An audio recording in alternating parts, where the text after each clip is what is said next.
Here we are. Hello. Welcome to American Sex Live. This is the weekly live version of American Sex Podcast. I'm Sunny Megatron. I'm Ken Noblberg.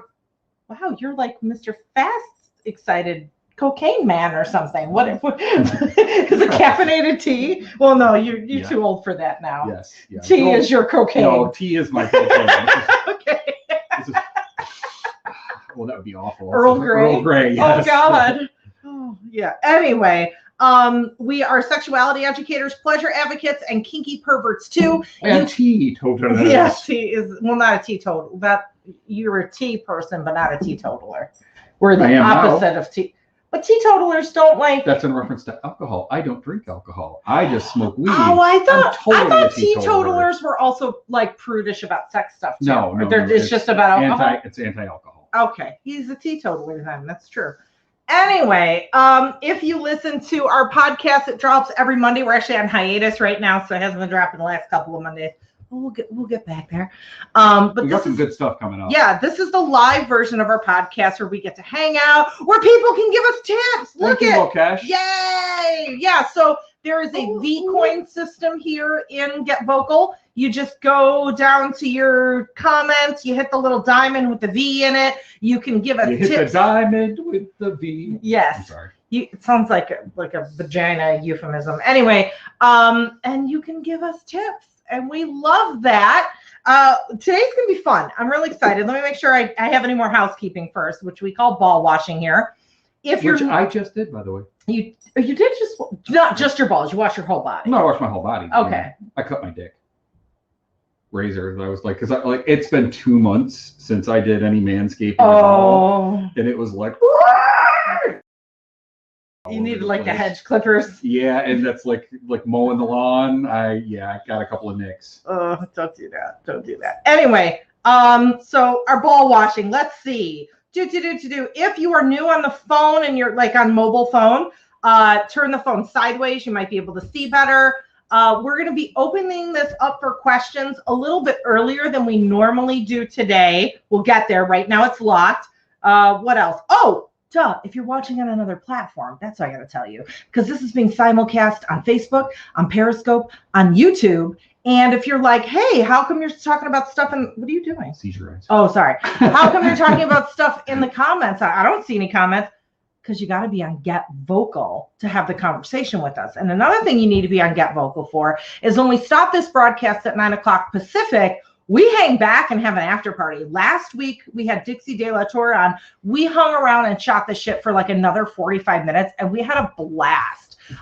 So if you want to hang out with us, come on over. Go to bit.ly/SunnyGetVocal, spelled SUNNYGETVOKL, so you can get the full experience. All right. You must be loco if you're not on vocal. Oh, that's a good rhyme. Waffles. What else? Oh, speaking of Dixie De La Torre, she is Dixie of Body Storytelling.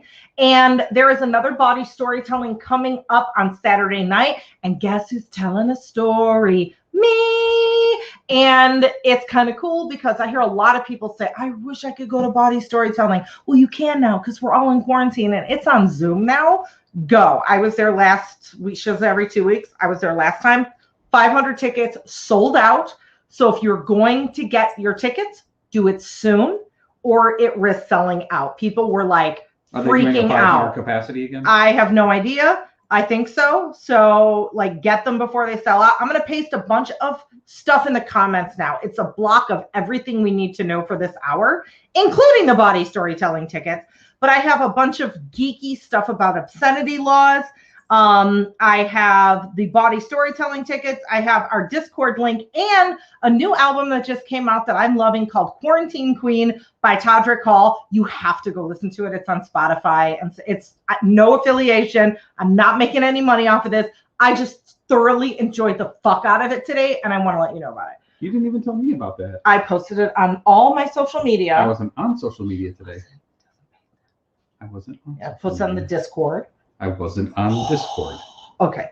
Well, so for 2 minutes. You know now. It's a great, you got to listen to it. What is it? It's a quarantine album. Todrick Hall? Yeah, it's good. What kind of music is it? Like hip hop, kind of dance music, like high energy, like you want to work out to it or go dance at the club. It's really good. Okay. Yeah. Anyway, Thank you, Jesse. Thank you, Jesse.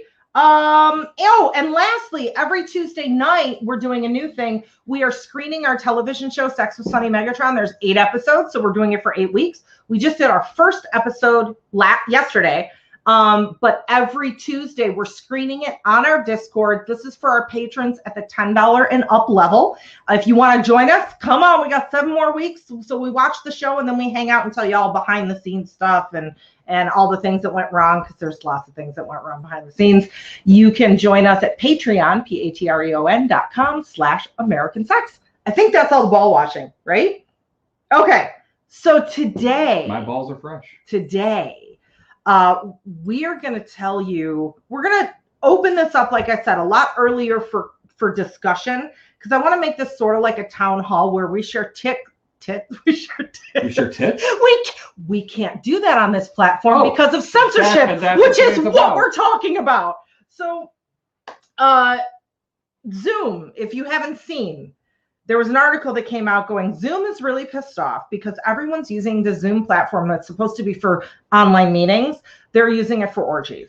And we're all like, hell yeah. And Zoom is like, no, we can't have that. So people are really pissed off. Like, what do you mean Zoom is cracking down? We can't have orgies on Zoom. We can't have, like, you know, Skype sex dates with our partners who live far away. Like, why are all these platforms shutting us down? What prudes? First of all, first thing we're going to talk about, the first section tonight, is it goes a lot deeper than these people that run these platforms are just prudes. Why don't they just let us? And it's important to know the reason behind that and kind of the whole big picture and how all the inner workings work together to then figure out how to get around it. And that's going to be the second part of the evening, is we're all going to share our tips and tricks of like, okay, I've been on this platform, or you know, here's a good tip to find an orgy place here or there or whatnot. So, all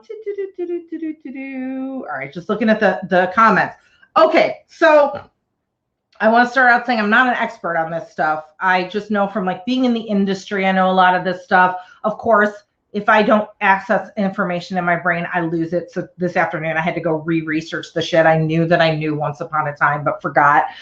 So if anyone in the comments is like, oh, I work behind the scenes in the, you know, on adult platforms or whatever, that can, you know, talk to some of the stuff I'm talking about, please let us know. We'd love to hear your insight. Or any attorneys. If there's any attorneys or legal people, we would like to hear from you too. Like, grab a box when we open those up. Okay. So where are we? Yes. All right. When it comes to internet censorship, it's not that Facebook doesn't want boobs or, you know, whatever, or Zoom doesn't want orgies, because they're just being dicks and they're being prudish. Yes, maybe they are being prudish, but there's a whole lot more behind that. There's a lot of these platforms that actually wish they could give us these things, but there are other forces keeping them from doing it. If you know a little bit about the law and sexual freedom, and you've been paying attention the last couple of years, you may have heard about the bills SESTA and FOSTA, which is Stop Online Sex Traffickers Act and Fight Online Sex Trafficking, or I got it a little wrong, but you know, whatever. It's for stopping sex trafficking online, which is a good thing. But the way they wrote... I want to talk about it for 1 second. Yeah. So this particular set of bills is a combination of both Democrat and Republican fuck-ups. What had happened was that initially it was the Hillary Clinton camp that wanted to create these laws because the idea was sound that, like, nobody likes sex traffickers. That's a bad thing. And then there was a rich Hillary Clinton Democrat oil billionaire named Swanee Hunt, who funded the whole thing, along with the popularity of Amy Schumer and Ashton Kutcher. And when they got this passed, what they didn't know was that the person that wrote the law was both the people that had initiated it, but also some Republicans that didn't have a full understanding of it. And you're going to find out why all of that is important, because they wrote the law too fast. The Senate passed, it went to the House, went to the Senate, it passed. 3 senators didn't vote for it. and only 3. Rand Paul, because he doesn't vote for anything, just in case, because he wants to be contrary. John McCain, because I think he had brain cancer at the time and he was like off to the side. And then, what is his name? Ron Wyman from one of the junior senator from Oregon. He might be the senior senator. I'm not sure. But the 3 of those apparently were the only ones that read the bill. So and you didn't have Elizabeth Warren, Bernie Sanders. None of them did. Yeah, and not bringing this up to like bash any party or bash any particular politician, but more to illuminate that obscenity laws and things that are affecting our censorship online is very much a bipartisan issue and caused by bipartisan contributions. That was my point. That and when there are bills that come up that aren't important to somebody, they have a lack of attention to detail, and that's what happened with everybody here. Right. The majority of the Senate just, they didn't have attention to detail. They're like, oh, sex trafficking bad, and left it at that. Yeah. So, if you're like, oh, we have all this internet censorship because of Sesta Fosta, not really. Yes, that didn't help, and that was another nail in the coffin. But the censorship that we've been subject to, that we see on social media, or even sex sites, like FetLife has gone through its own censorship. Erotica on Amazon has gone through censorship. Has nothing to do with Sesta Fosta. It has to do with our history of obscenity laws. So we want to kind of encapsulate that so you know how we got here. So in 1973, there was a Supreme Court case called Miller versus California. And this guy Miller, Marvin Miller, had some sort of adult business. I'm not sure if it was just movies or maybe it's like, some kind of distributor of, I don't know if it was items truck or stop, movies or truck stop, dildo store. So he was sending out, he had a direct mail campaign where he was mailing out flyers to people like, hey, come to my, X-rated shop. And people got pissed and they were like, this is obscene. How could you be doing this? Ended up, he went to court, ended up going to the Supreme Court. So the Supreme Court, in this case, they decided what constitutes obscenity. Now, even though this was almost 50 years ago, well before the internet could even have been conceptualized, these are the laws that we're subject to right now when we're on social media sites. So, and the Supreme Court came to this decision, a 5-4 decision. So it was like by one vote, what's determined obscene happened in 1973. Scalia. Which is why pay attention to who we're like selecting the Supreme Court, because it could affect, generations from now might not be able to have an orgy online or like telepathically, because maybe we won't even need the internet in 50 years or exactly. Or brown. All right. So in this Supreme Court decision, they came up with the Miller test, which is a 3-pronged test to figure out if something is obscene. All right, so where is that? I made my notes.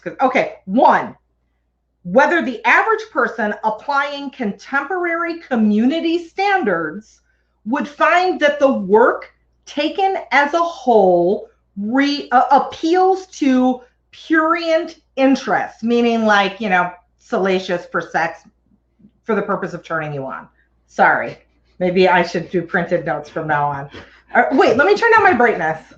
Here, is that better? A little bit? A little bit better, yeah. Okay, I have a seizure disorder. I can't read flashing it. a light I in my can't read eye. it. So go ahead and turn it up. Just don't. Okay. Here, I'll turn side. If you just turn it towards Stop me. talking with my hands. Yes. Okay. Stop talking like with this. my hands. All right. But now you're not on camera. We can't see you. You got to come closer. I don't want to have a seizure. Closer. Okay. And then if you do, they won't see you. So anyway, the second criteria to determine whether something is obscene, and by the way, this means obscene things aren't protected by the First Amendment, okay, if they fall under these 3 categories. Whether the work depicts or describes in a patently offensive way sexual conduct specifically defined by the applicable state law, and 3, whether the work taken as a whole lacks serious literary, artistic, political, or scientific value. Wait, so the Catholic Church could qualify under those statutes? Exactly. This is so subjective, okay? This is the fucking source of the problem. This is why you can't show your nipples on Instagram. This is why Zoom wants to take down your orgies. And we'll get to why. It's not just them being paranoid. There's a reason. I'll weave you through this web of how we got here. So that's the first thing that we're dealing with. Not, what's obscene isn't protected by First Amendment rights. Second thing we're dealing with is, okay, so this happened in the 70s, early 70s, 1973, and in the 70s and 80s, you might have saw the Larry Flynt movie. He went to jail for obscenity, and, people here and there involved in the adult industry went to jail for obscenities. And then the 90s came, and under the Clinton administration, are you okay? Okay. Under the Clinton administration, they were pretty much like, we're wasting our money fighting this obscenity stuff. We have better things to do with our time and our money, whatever. So the 90s is when the internet came about. So suddenly porn was born online under an administration that didn't really care about obscenity. So that kind of set the precedent for the porn we see on the internet, the porn we see in general, what we can do on the internet when it comes to adult stuff. And everything was like, okay, we're cool. And then in 2000, when the Bush administration came in, they were like, well, fuck this shit. Nobody's supposed to like tits. But they're the freakiest motherfuckers. The conservatives are the freakiest motherfuckers. Like, they're such hypocrites. Anyway, so they're doing all the stuff in their bedrooms, but they're not wanting to legally allow it. They developed a task force to go after these people. Now, one of the links that I gave you is a PBS Frontline special from 2002. If you're interested in this stuff and how we got here, go watch it. It was really interesting. They interviewed people in the porn industry. They interviewed Larry Flynt. And at this point in time, they were like, uh-oh, porn is great. We're making all this money. The internet exists now. This is the golden age of porn. And here comes the Bush administration going, all y'all motherfuckers are obscene. And they're like, oh, shit, what are we going to do? The Bush administration. Which Bush administration? W? Oh, sorry, W Bush. Okay. Little Bush. 9/11 Bush, that Bush. The Bush. Yes.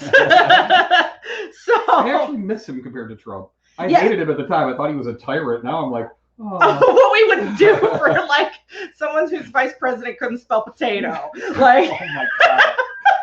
Oh, anyway, Quayle, so harmless. Anyway, so harmless. I know. Anyway, so in that Frontline special, they start talking about they focus in on what was happening in the porn industry right now. How they're all like, oh shit, we're not protected by First Amendment rights. There's the Miller, test and this and that. There was a lawyer named Paul Cambria who came up with what's called the Cambria list.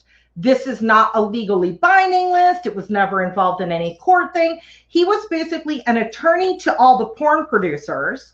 And they were like, they all got together like, oh shit, what are we going to do? And he's like, well, let me put on my legal expertise hat and put together a list of sex acts that I think could get you arrested for obscenity.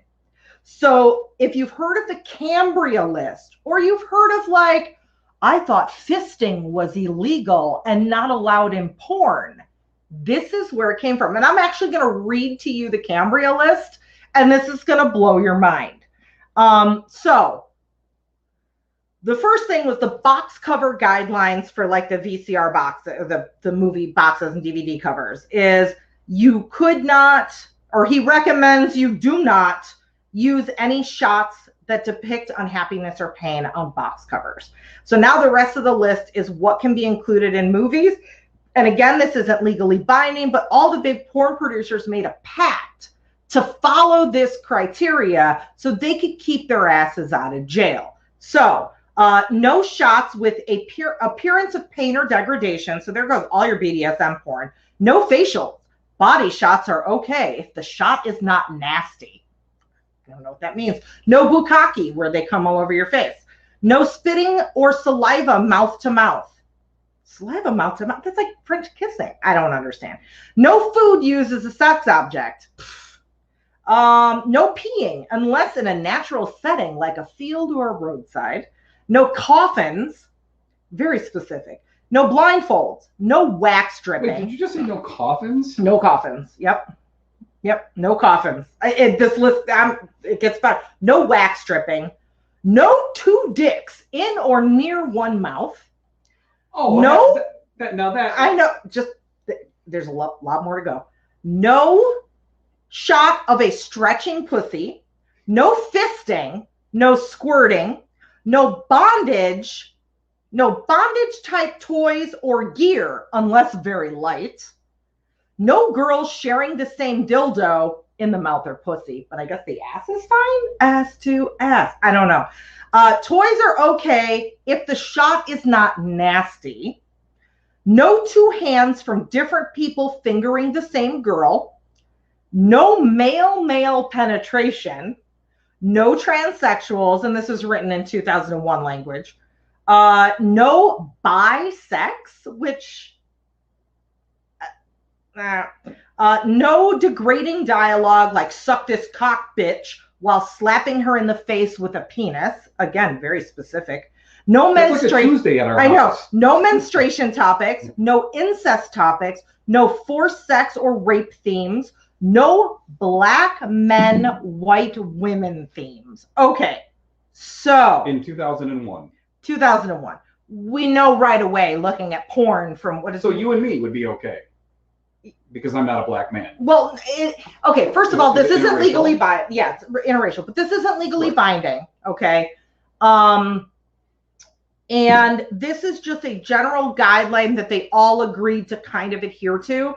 As you can see from this list, and as you can see from porn that you watched during that decade, some of these things immediately fell by the wayside. Like interracial porn is one of the biggest genres out there. They said no sex gay toys. Porn. Exactly, gay porn. I mean, come on. However, there were some things. You mean gay porn exists? Yes. There were some things that not only the law, but also the industry like clutched to. Obviously not so much the BDSM stuff, but a little bit. I'll get there. Like the fisting. I still hear people say, isn't fisting illegal in porn? And it's like, well, no, but. Okay, so is this the same reason why they have the stepmother and stepfather incest? Because they can't. We'll get there. Okay. Yeah, we'll get there. So it's an evolution. It's definitely an evolution. So during this decade, the Bush administration's task force, what are you laughing about? Oh, and I forget what they had a name. Their task force had a name. I can't remember what the hell it was. Whatever. You really do? It was the obscenity. Before they have sex. It was the Obscenity Prosecution Task Force, which is the OPTS. And they started prosecuting people. If you remember Seymour Butts, he had the reality show. Was it Family Business? Family Business, yeah. Seymour Butts was indicted. Max Hardcore actually went to prison. John Stagliano. He did, but that was later. That's a different decade. Lots of people were brought upon obscenity charges in the aughts, and some porn producers went to prison. So that's not good.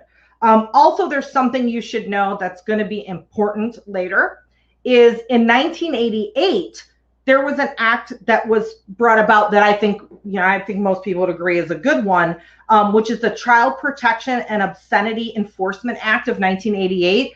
If any of you have done any sort of adult performance or modeling or fetish modeling, you might have had to sign a 2257 form. So this 2257 Act, basically, the producers of the porn have to fill out this paper. They have to get your ID. It's basically like proof that you're not a minor and proof that you know what you're getting into. And legally, all porn producers have to keep this on file, so everything is of age, everything is consensual, everything is on the up and up. Also, you have to prove that you're a citizen of the United States. Okay. That's part of like the driver's license or passport. Okay. So this is a little interesting, because then in the 2000s, they start prosecuting people for making illegal, obscene porn that was legally okay according to the 2257s that they signed, which things are starting to get a little murky, right? So then you may have heard of John Stagliano in, I think, 2010. He had BDSM porn. Nothing horrible. Like, I know one of the guys who went to prison, I think it was Max Hardcore. It was for scat, which is poo-poo play. Yeah. And I want to say John Stagliano's stuff was kind of your run-of-the-mill BDSM. Like, it wasn't impact play. It wasn't anything that any of us here would be Kink. Like, oh my god! Like, it wasn't even as severe as Kink.com. Right. So he didn't end up going to jail. However, there was this long legal battle. He spent like $1 million fighting it. It was all over the news. Things are getting really ridiculous, okay, at this point. So now I want you to keep all of those in your head, like, as to, oh, this is the precursor of what's leading up to now all of us having access to social media and essentially becoming our own producers of whatever content we want to put out there, including stuff that might be considered obscene, okay? So this was a couple years ago. I'm trying to remember when. I want to say it was probably 3 to 4 years ago. I was doing phone sex. It was my side gig. Nobody knows. And I'm going to tell a story about that at Body Storyteller. You're going to hear more about that. Oh, that's what you're talking about? Yeah. So I had a side hustle doing like phone domination. And we were also, you know, in the kinky community, and we were on FetLife and stuff. And those of you who were on sites like FetLife might remember all of a sudden they're like, blood play, not allowed anymore. Scat, poop play, not allowed anymore. They had to take everything off of FetLife. Incest play. Incest, yeah. Now that's why they do the stepmom, and they're trying to get around that. I think they cracked down a little bit more on like consensual non-consent and rape play. You had to stop calling cock and ball torture. A lot of sites still don't let you call it torture. You have to call it torment. So those things came down, and a lot of people were like, what's happening? I want everybody to think of something really quick. Think about what you have on your personal cell phones right now, and if it would pass these tests. Yeah. So if you have dirty movies of yourself, cock shots, fisting, blood play, anything like that. I know on my phone, anybody have anything illegal on their phone? I know there's a ton on my phone. I think even like BDSM stuff, yeah. You know, I mean, if John Stagliano went down for, you know, run-of-the-mill BDSM stuff, a lot of us probably have that. So clowns are safe. For now. Clowns are safe for now. So why did this happen? It wasn't because these platforms like FetLife suddenly decided to be like, we're going to be prudish. It's all the payment processors. So another thing that's layered in here, and if you watch that documentary, you'll see when porn started to get really big on the internet in the early 2000s, mid 2000s, and I vaguely actually remember this. Yahoo, when they were a search engine now, Yahoo was going to open their own like adult section of their website, and people freaked the fuck out, like all the moral majority groups and the, you know, mommy, you know, moral, ethical, whatever they call themselves. What I'm wondering though is like, why couldn't they do that worldwide? Do what? Like with places that had more progressive policies, like the Netherlands, for example. Like, why couldn't they have Yahoo Netherlands and have like a porn section there? Were they just catering to the United States? Because it's still owned by the United States. They were like the people in the U.S. were having an issue, and also like AT&T was embroiled in this because of streaming services and internet stuff. Some of the moral groups and the Christian groups started going, what the fuck, mainstream companies? You're violating obscenity laws. We're sending these dirty pornographers to jail, but now look at AT&T, look at Yahoo, look at all these companies that are supporting obscenity, and they were getting pissed. So a lot of the mainstream companies back down. This is important to know because now what's driving all of these changes, like those changes we saw in FetLife and how they on Amazon, they had like Bigfoot porn and stuff. And suddenly they're like, you can have it because it's bestiality. And it's like, Bigfoot's not real. But they didn't care. I remember when I was doing Night Flirt, there was a woman, her whole phone sex persona was a vampire. And, you know, she talked about sucking your blood and this and that. And then they did the no blood play. And they're like, you can't do this character anymore. And she's like, first of all, vampires aren't real. And secondly, this is over the phone. Like, it's just our imagination. Doesn't matter. And like, I remember adult baby stuff. You couldn't call yourself a mommy anymore. And you cannot call yourself a mommy on Night Flirt. Even now it's still, they took a lot of stuff away. The reason being is payment processors. So think about Visa, MasterCard, and even to a lesser extent, you know, we look at PayPal and those services, but they're kind of the children of the big Visas. So that's who's controlling everything. So all of this, like, you can't do this thing, it might be obscene, is due to the payment processors. I want to add something here really quick. So one of the things that you might be thinking right now, hey, why doesn't some private individual with a lot of money decide to do their own payment processing? It's been done by multiple people multiple times. And the reason, in fact, if you went and listened to our, I don't remember which episode number, but Lance Hart. I don't know. I don't really but if you look at the episode that we talked about him, he did something like this as well as, and we know a couple of other folks that did.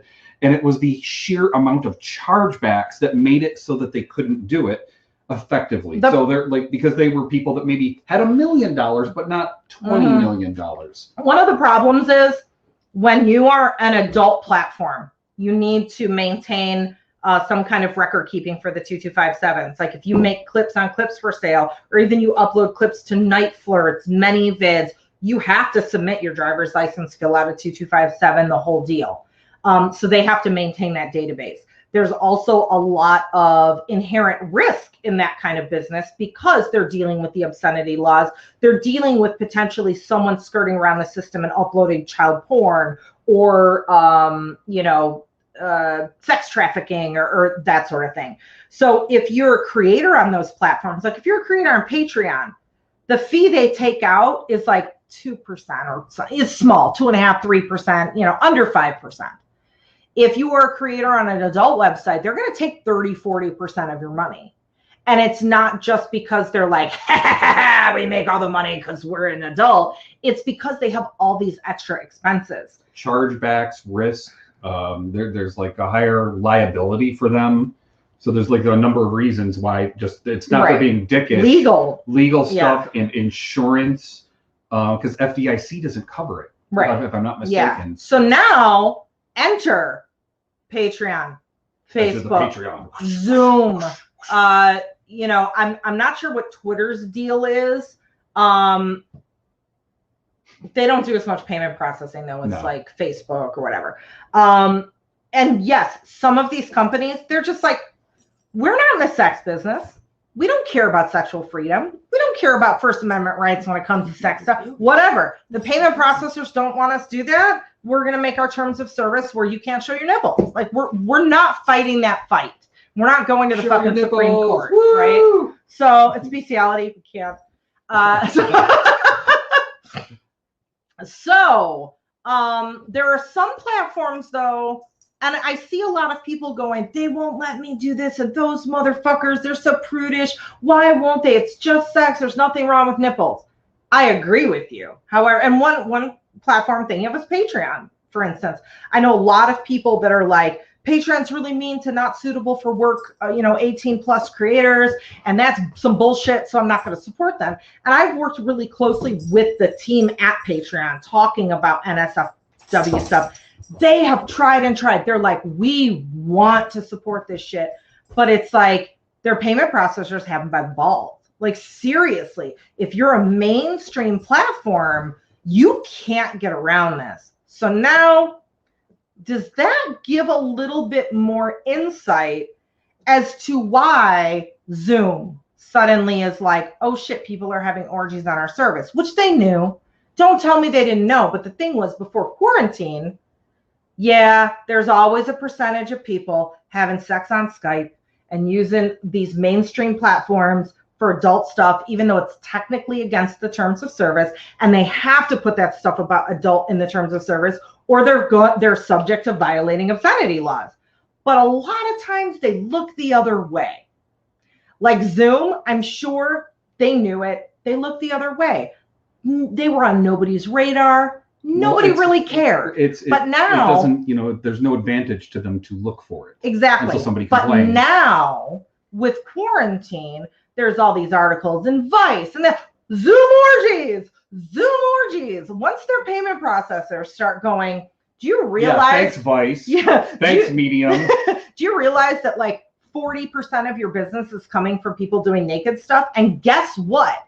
If Zoom was an adult platform, they would require 2257s from everyone appearing naked on their platform, so they could ensure that there's no child pornography going on, there's no funny stuff going on. But since this is a mainstream platform that pays the very small fees for being a mainstream platform, they have no jurisdiction over that. And if they did, they'd suddenly be an adult company. Harley has a good point. It became a bigger issue due to people throwing it into regular people's chats as well. So they're violating it like it's like a business meeting and suddenly people fucking are naked people. Exactly.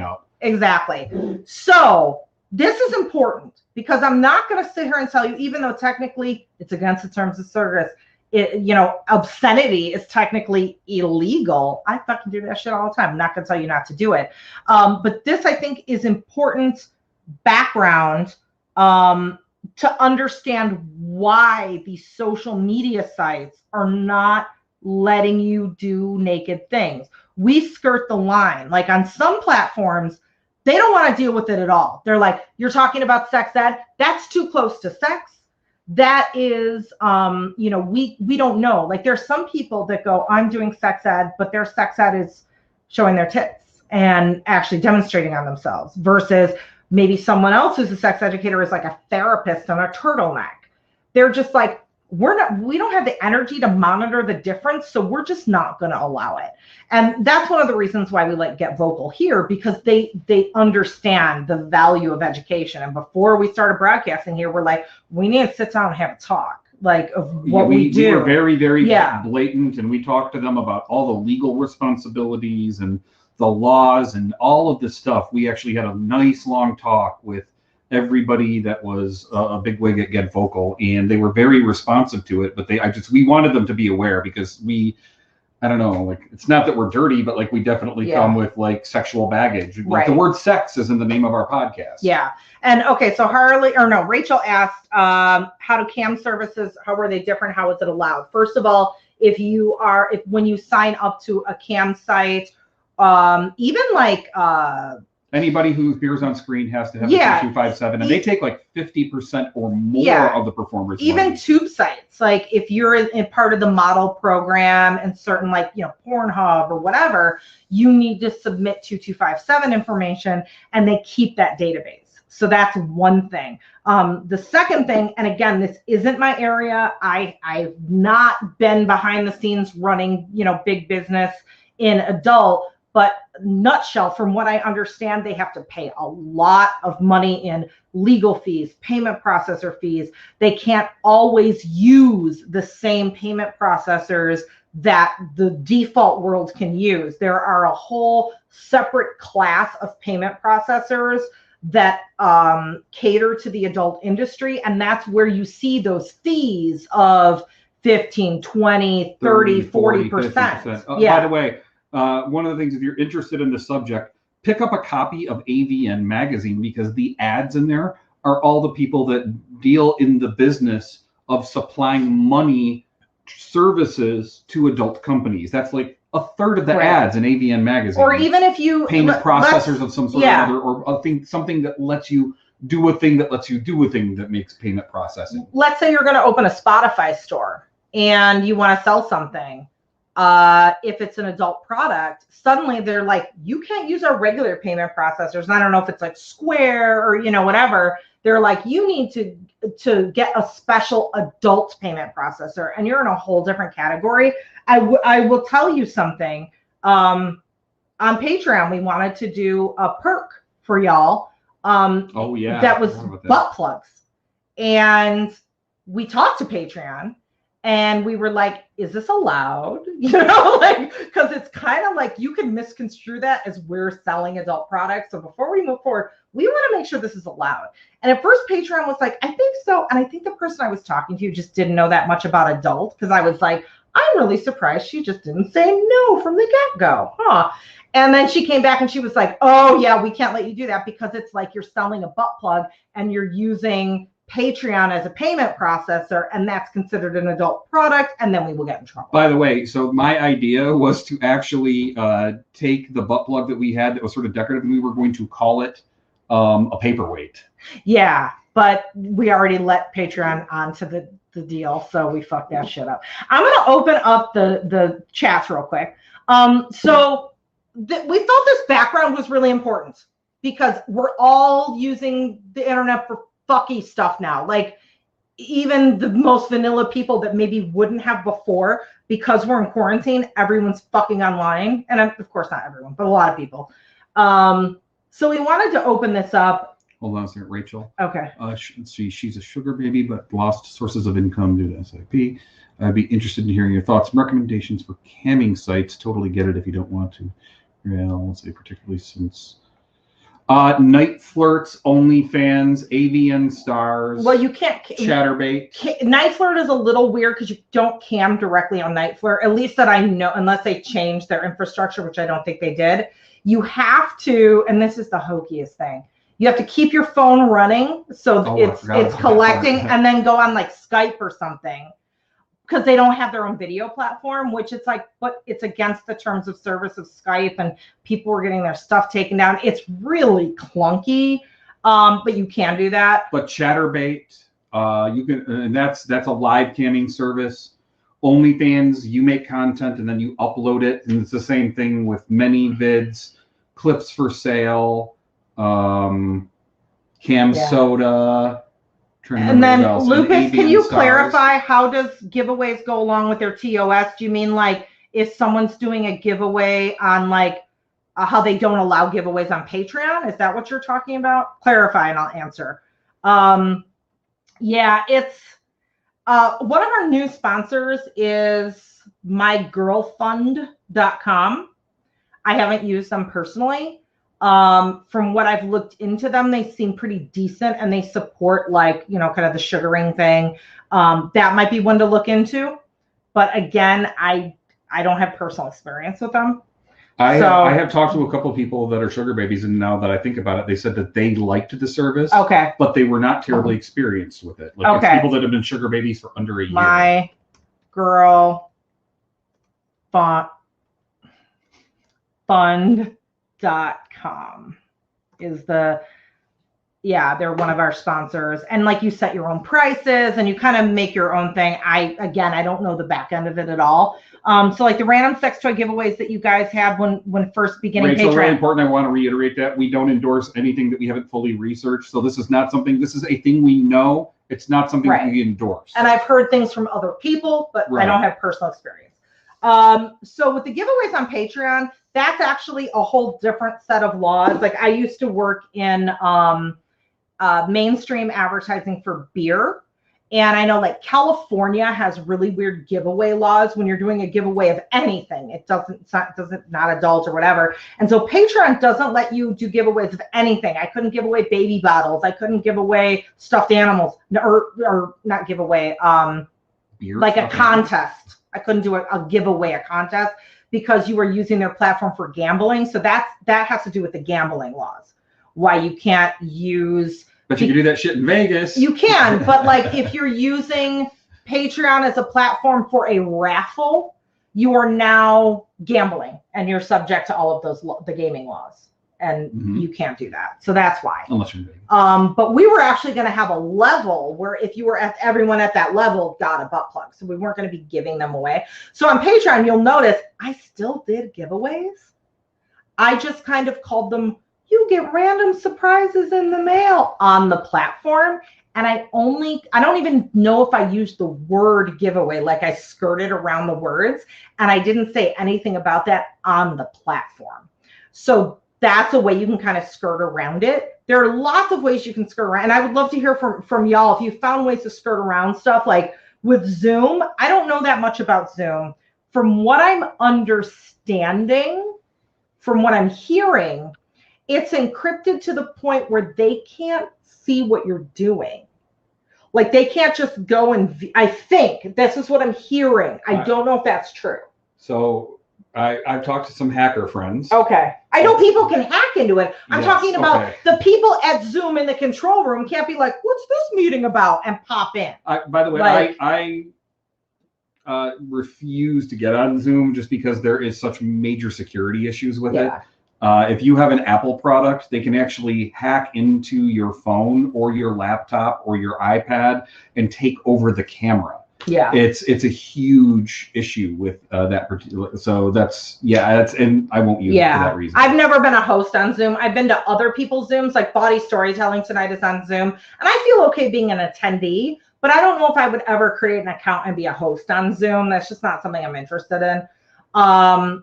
So when it comes to mainstream sites that you are using for your own adult purposes, be very, very careful that you do not attach anything to your profile that in any way, shape, or form makes it seem like you're doing anything with sex. For instance, like we have a PayPal, and we always say, like, do not write anything in the comments. Like if you send to PayPal.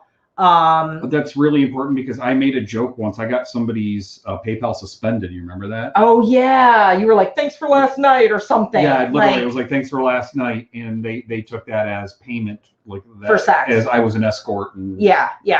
And so PayPal's really strict. They look at the notes. They look at those fucking notes. So it's best just not to write anything in them at all. Hey Harley, how are you? Hi. Hey. How are you doing? Good. How about y'all? Good. Do you have question, comment, or are you just hanging out and showing us your awesome wig and your nice? Just comments. Yeah.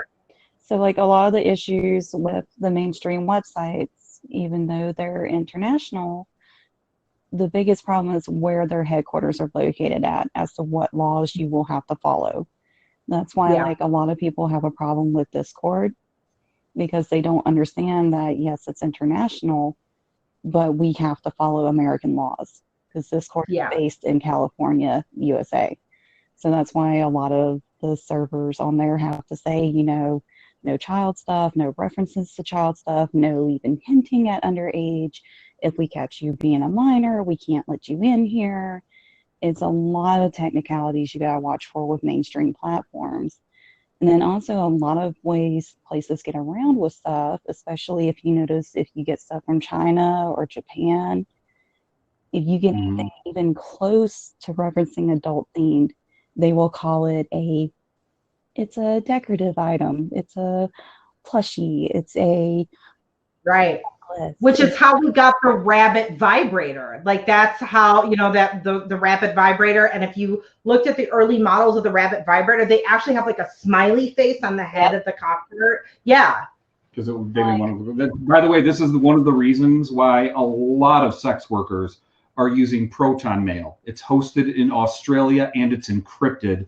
And the same thing, if you guys don't know about this yet, it's a great place to look at stuff.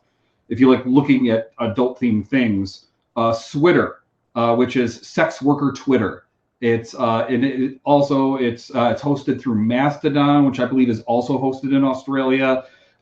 So they have a lot better encryption and a lot better safety. Yeah. And they're not bound to US laws. And also, you know, for anyone, especially people who are sex workers, but even people, if you're doing like dirty stuff and you just don't want to take that chance, encrypted messaging services like Wire and Signal are two really popular ones that people use as well.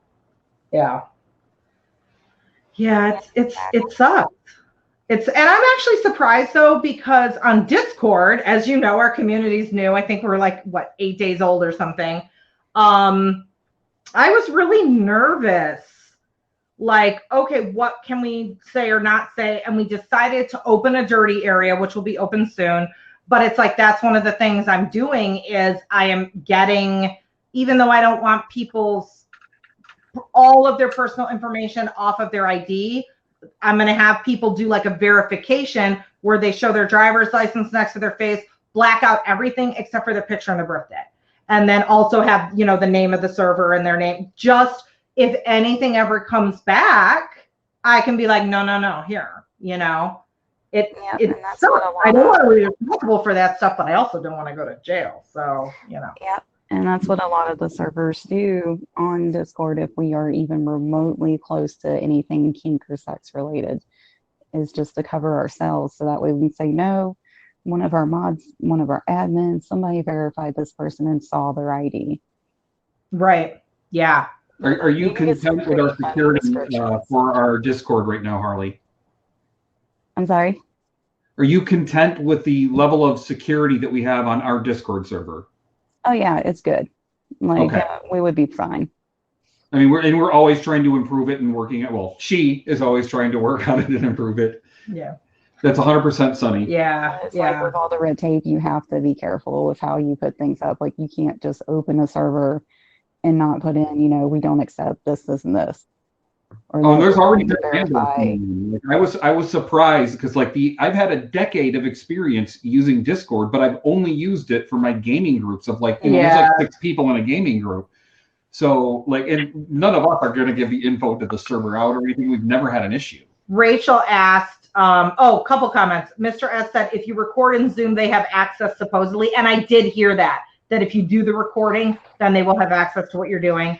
And then Rachel, the other thing. Yeah. And Rachel asked, do you know much about IndieBill?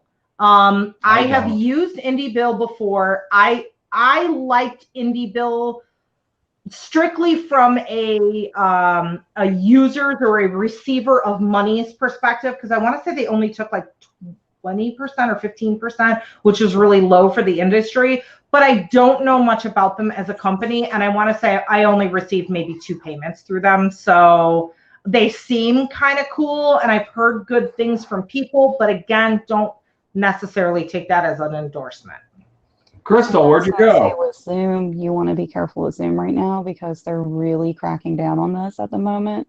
Yeah. Our CEO, I think, put out a statement not that long ago to say, you know, we're revising what we're doing, we're changing our security.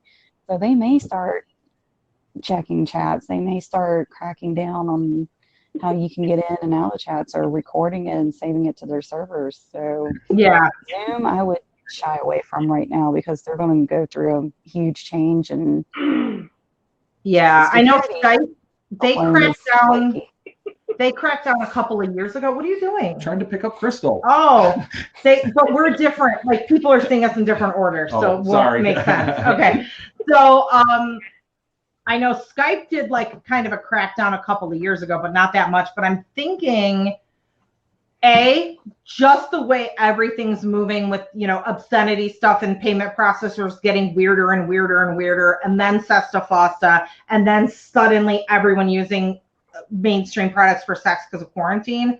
I just see this getting tighter and tighter and tighter. And I'm hoping that somebody comes up with an alternate to Zoom. However, then my question, and I did see somebody, the guy who does Kink B&B, I got to find the link now. Yeah, did like a open source meeting software that's encrypted that you don't have to create an account, nothing. That's kind of cool. And I can't remember what it's called. I got to find the link. But I think that if anybody created a Zoom alternative for adult, in order for it to work, they would have to keep 2257s on file for everyone appearing, and that's not going to happen. I can tell you one way how that could happen. FetLife could do it. They would have to integrate a whole streaming service into it because that's everything up there is already for people over 18. I don't think they. I don't think they could. Knowing how they run their back end, just put it that way. I don't see it. All I'm saying is that a FetLife-like website has the infrastructure set up to get this done in a way that other websites do not. And maybe, you know, for instance, in our Discord, it's a very small, you know, but we say everyone has to be approved. on a campsite where people are uploading clips. That person keeps a 2257 for everyone. Maybe in order to create an account or use the service, or in order for the go live on camera feature to be enabled, they have to have a 2257 on file for you. And it's kind of a pain in the ass. And then there's no way for it to be like encrypted and anonymous because they have your government ID. But it would also be a way to know your thing isn't going to get shut down. I don't know if anyone has the money or patience to build something like that. It's probably going to have to wait until like we all just get together and say, this is what we want, this is what we need, enough oppression, and somebody just steps up and eats that cost. Yeah. But that's probably not going to happen until we get so cracked down on that we're all just frustrated to that point. Also, Crystal, no cake?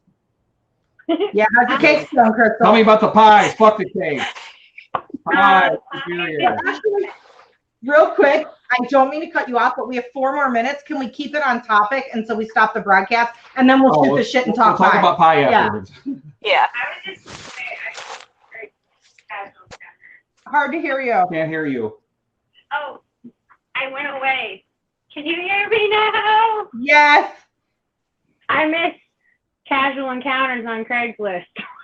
Oh, yeah. That's gone. I have a few friends from there, and I still stay in touch with them, and it's funny because we're like, people are like, where did you meet? And we're like, Craigslist. Did you just want some stranger danger? No, they're not strangers anymore, but they were. Every best friend was a stranger once. That's true. Yeah. But Yeah. Yeah, and that, I mean, we have Sesta Fosta to thank for that. Although, now, and I don't know all the details, but like when they took down Backpage, from what I'm hearing, when they took down Backpage, that was aside from Sesta Fosta. Like they had their target on Backpage for a while. There was a criminal investigation going on into Backpage. That has nothing to do with Sesta Fosta. I know, but a lot of people think it's Sesta Fosta because it was around the same time. No, that's and then all the other sites like Craigslist Encounters and all that fell shortly thereafter. So that sucks. Yeah, I don't know. But I would say, in closing, to wrap it up, we have no choice but to use some of these mainstream platforms. Know which platforms you can loop around on and which ones you can't. Like I heard that there was some dirty stuff that happened here on Get Vocal, and they don't allow that. Like they can see that what you're doing. You can't do that here. However, on Skype, or for right now, Zoom, who knows what's going to happen. As long as you don't like, hey, everybody, I'm watching porno on Skype, or, you just kind of do your thing quietly. Hopefully you'll be okay for a while. I mean, we all need to just find our loopholes and know where we can and can't go.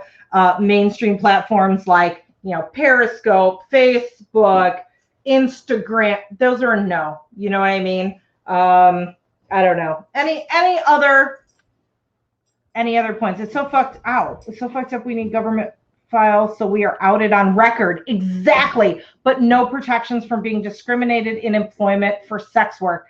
Rachel, you have such a fucking great point. It's like, okay, sure. In order to do this legally, we give you all of our fucking legal information, but now you have all of our fucking legal information and we can only do this for, it doesn't make sense. I know, like, for instance, most of you probably heard the business loan for COVID.